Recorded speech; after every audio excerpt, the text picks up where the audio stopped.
আসসালামু আলাইকুম, সবাইকে ঈদ মোবারক। ঈদ মোবারক। আজকের ভিডিওটি একটু স্পেশাল, কারণ আমি আজকের এই ভিডিওতে দেখাবো যে আমাদের চায়নাতে ঈদের দিনটি কেমন গেল। হ্যাঁ, আমরা দেশ থেকে হাজার হাজার কিলোমিটার দূরে, ফ্যামিলি ছাড়া সবার ঈদের দিনটা খুব একটা ভালো যায় না। তারপরও আমরা চেষ্টা করেছি যেন আমাদের ঈদের দিনটা একটু আনন্দময় হয়।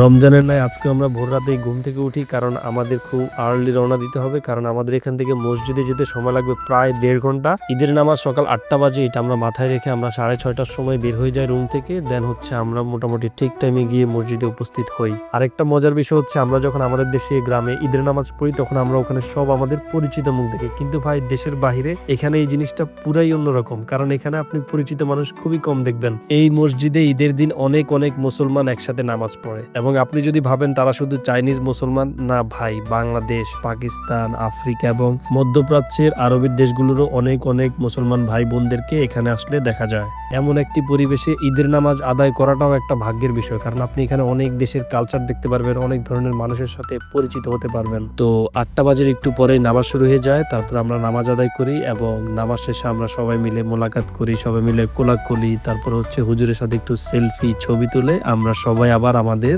গন্তব্যে রওনা দেই। কারণ বাসা যাওয়ার পরে খুবই ভালো কিছু মুহূর্ত আমাদের জন্য অপেক্ষা করতেছিল, কারণ আমাদের দুপুরবেলা খুবই একটি স্পেশাল আয়োজন ছিল, এবং যেটির আয়োজক বা স্পন্সর ছিল নবী ভাই এবং রাজিবুল ভাই। রান্না বান্না নিয়ে রাজীব ভাই এবং নবী ভাই খুবই কষ্ট করছে গতকালকে রাত থেকেই। রান্না বান্না যেহেতু গতকালকে রাতেই প্রায় 80%-এর মতো হয়ে গেছে, তো আমরা এখন খাবার দাবার গুলো জাস্ট প্রিপারেশন করে নবী ভাইয়ের গাড়িতে করে আমরা চলে যাব রাজিবুল ভাইয়ের বাসায়, কারণ ওখানে সবাই মিলে আড্ডা দিয়ে খাওয়ার মতো খুবই সুন্দর একটি জায়গা আছে, এবং আমরা যেহেতু মোটামুটি 12-15 জন মানুষ, তো ওইটা আমাদের জন্য খুবই বেস্ট একটি জায়গা। তাছাড়া ওনার বাসা থেকে একটু দূরে গেলেই খুবই সুন্দর একটি সরিষা বাগান আছে। এই ভিডিও শেষের দিকে আমি সরিষা বাগানটি দেখাবো, খুবই চমৎকার একটি জায়গা। একটু আগে ভাই আমি এই জায়গাটির কথাই বলছি, আশা করছি আপনার চোখেও তাই মনে হচ্ছে, কারণ ঈদ উদযাপন বা এইভাবে সবাই মিলে আড্ডা দেওয়া বা খাবারের জন্য বেস্ট একটি জায়গা। আর আমাদের মেনুর কথা যদি বলি তাহলে এর মধ্যে উল্লেখযোগ্য পোলাও, গরুর মাংস, মুরগির মাংস, হালিম, সেমাই সহ আরো কিছু আইটেম। তো একে একে সবাই আসা শুরু করলো, এবং যখন সবাই আসলো দেন আমরা খাবার সার্ভ করা শুরু করি, এবং আমি নিজের হাতে সবাইকে বেড়ে দেই। জিনিসটা খুবই ভালো লাগছে আমার।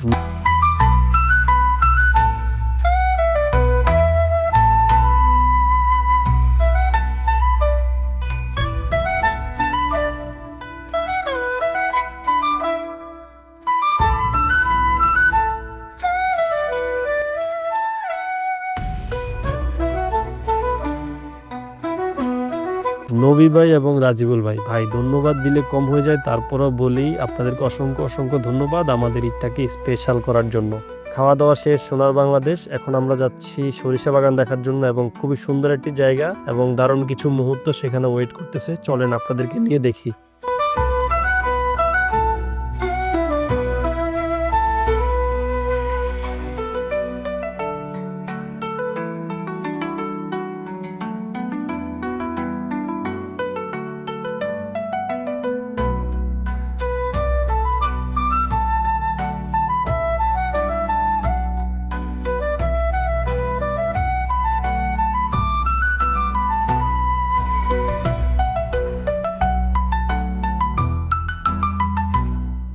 ওনার বয়স 100 বছরের উপরে হবে, কিন্তু দেখেন কত সুন্দরভাবে নিজের জীবনকে এখানে এসে উপভোগ করছে। খেয়াল করে দেখেন ভাই, কোনো একটা বাচ্চার হাতেও ডিভাইস নাই, সবাই এসে নিজেদের মতো করে দুষ্টামি করছে, খেলাধুলা করছে। বেশিরভাগ মানুষই ব্যস্ত ছবি তোলা বা ভিডিও করা নিয়ে। আর আপনি যদি মনে করেন আজকে ঈদের দিন এই জন্য এত মানুষ এখানে ঘুরতে আসছে, না ভাই, আপনি রং। এখানে আজকে হলিডে, তার জন্যই সবাই তাদের ফ্যামিলি নিয়ে ঘুরতে আসছে। তো ভাই আর বেশি কথা বলতে চাই না, এই ছিল আমাদের ঈদের দিন। ইট ওয়াজ এ গ্রেট ডে, যেটি কিনা অনেক দিন মনে থাকবে আমাদের। অনেকদিন পর একটি ডেইলি ব্লগ ভিডিও করলাম, আশা করছি ভিডিওটা আপনাদের ভালো লাগছে। সবাইকে আবারও ঈদ মোবারক।